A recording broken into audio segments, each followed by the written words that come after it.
নমস্কার, আমি সুরঞ্জন। আপনারা দেখছেন ম্যাক্স টিভি এবং ম্যাক্স টেলিভিশন 2। কিছুক্ষণ আগেই রয়্যাল চ্যালেঞ্জার্স বেঙ্গালুরু এবং কেকেআরের খেলা সমাপ্ত হয়ে গিয়েছে এবং তার ফলাফল এবং তার বিশ্লেষণ নিয়ে আমি আপনাদের সামনে উপস্থিত হয়েছি।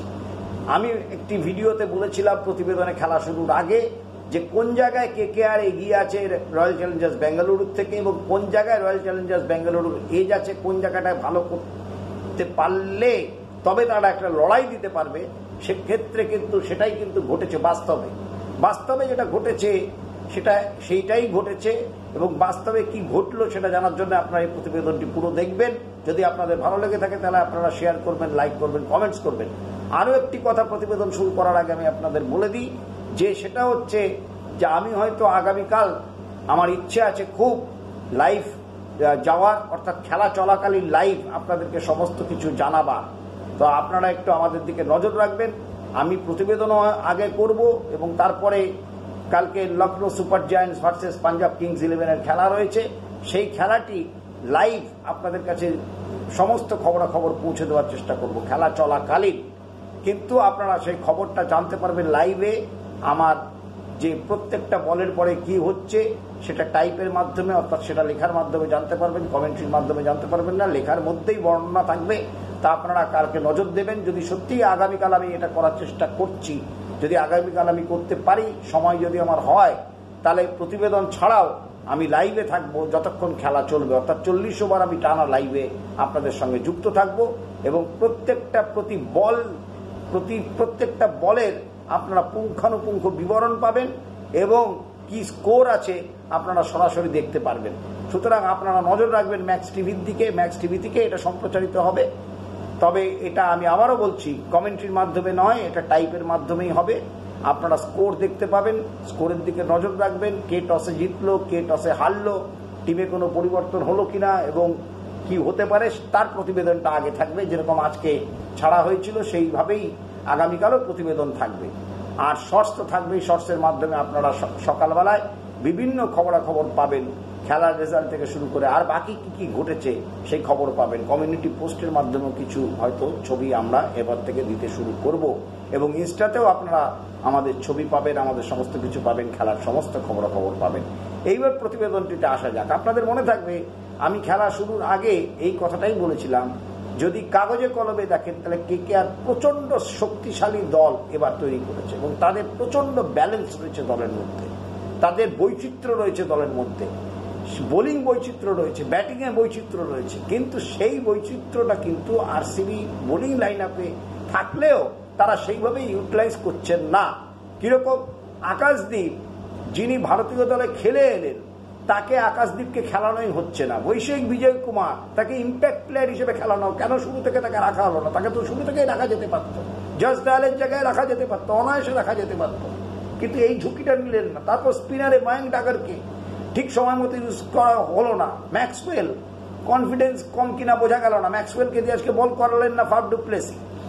এবারে আপনি আসুন ক্যামেরন গ্রিনকেও সেইভাবে ব্যবহার করা হলো না। তো এই যে বিষয়গুলো এতগুলো হলো না। বিরাট কোহলি কিন্তু আজকেও 150-এর উপর 155, 156 স্ট্রাইক রেটে খেলেছেন।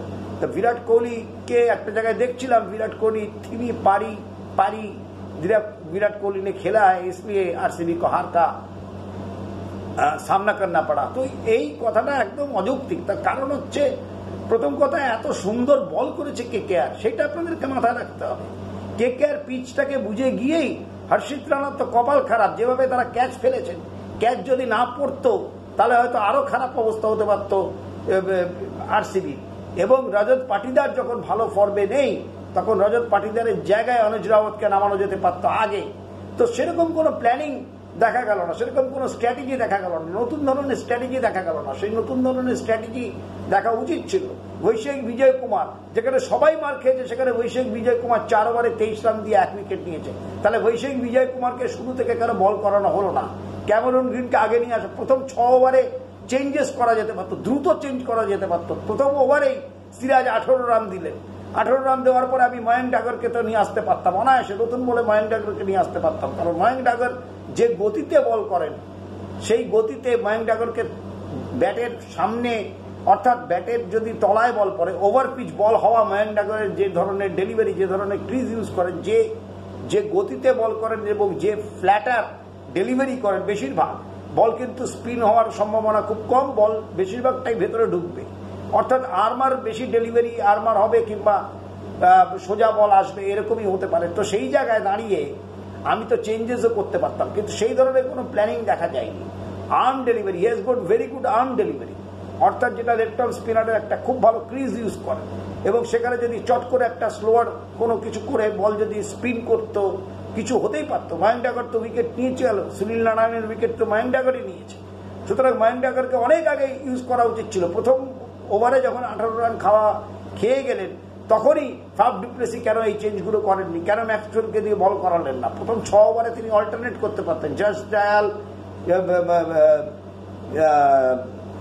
মোহাম্মদ সিরাজ, আলজারি জোসেফকে বলতেই দেখা গেল না যে তুমি যে গতিতে বল করছো এই গতি ঠিক আছে, গতি তুমি সারপ্রাইজ গতি রাখো, কিন্তু তুমি স্লোয়ার বল ইউজ করার চেষ্টা করো। তারা তো যখন গ্যালারিতে বসেছিলেন, ডাগ আউটে বসেছিলেন, তখন তারা দেখেছেন যে কিভাবে হর্ষিত রানা বল করেছেন, কিভাবে মিচেল স্টার্ক বল করেছেন। আজকেও মিচেল স্টার্ক 4 ওভারে 47 রান দিয়েছেন, কিন্তু তারপরেও মিচেল স্টার্ক কিন্তু চেষ্টা করেছেন। এবার মিচেল স্টার্কের ব্যাপার হচ্ছে মিচেল স্টার্ককে ঠিক ছন্দে পাচ্ছে না কেকেআর, কিন্তু সেই ছন্দ ফিরে আসবে। তাহলে মিচেল স্টার্ক যদি ছন্দে ফিরে আসেন তাহলে আপনি বুঝতে পারবেন যে মানে কিভাবে কেকেআর টিমটা আরো ক্ষুরোদার হয়ে যাবে।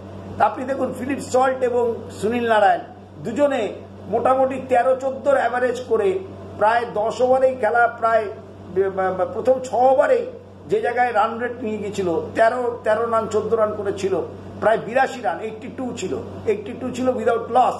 সেখানে আরসিবির স্কোর ছিল প্রথম 6 ওভারে 62 রান। সুতরাং এই জায়গায় দাঁড়িয়ে চেঞ্জ করা উচিত ছিল। বিরাট কোহলি আরো ফ্রিলি খেলতে পারতেন যদি ফাফ ডু প্লেসি ওই সময়টা আউট না হতেন। সেখানে যদি একটা রজত পাটিদার আবারও ফেল করেছেন আজকেও, সুতরাং রজত পাটিদার একদমই ফর্মে নেই। তো রজত পাটিদারের জায়গায় অনুজ রাউতকে আনা যেত, ক্যামেরুন গ্রিন 3 নম্বরে, অনুজ রাউতকে আনা যেত আগের দিকে। তা অনুজ রাউত তখন অনেক ওভার ছিল, তো অনুজ রাওয়াতও কিন্তু অন্যরকম খেলা খেলতে পারতেন, বা কোনো চেঞ্জেস করা দরকার ছিল, সেই চেঞ্জেসগুলো হয়নি।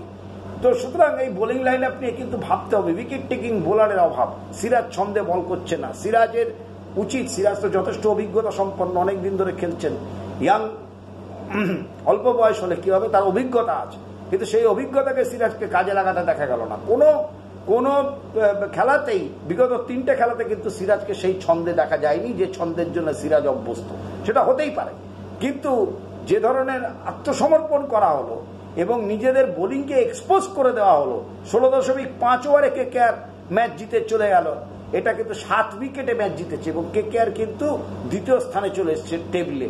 অর্থাৎ টেবিলের যে অবস্থা তাতে হচ্ছে শুরুতে সিএসকে 2টো ম্যাচে 2টো জিতেছে, রাজস্থান রয়্যালস 2টো ম্যাচে 2টো জিতেছে, কেকেআর 2য় ম্যাচে জিতলো, 2টো ম্যাচে 2টো জিতেছে। এবার হচ্ছে চেন্নাই রয়্যাল চ্যালেঞ্জার্স বেঙ্গালুরু 3টে ম্যাচে 1টা জিতেছে, 2টো পরাজিত হয়েছে। সুতরাং আরসিবির জন্য অত্যন্ত গুরুত্বপূর্ণ বাকি 2টো ম্যাচ। তো এই হচ্ছে পরিস্থিতি। তো এই পরিস্থিতিতে কেউ বিরাট কোহলির ওপরে ঠেকরা ফেললে হবে না। বিরাট কোহলি কিন্তু নিজের ইন্টেন্ট পরিষ্কার করে দিয়েছেন। 155 থেকে 56, যত দিন যাবে বিরাট কোহলি কিন্তু এইটাই 160, 65, 170 যাবে।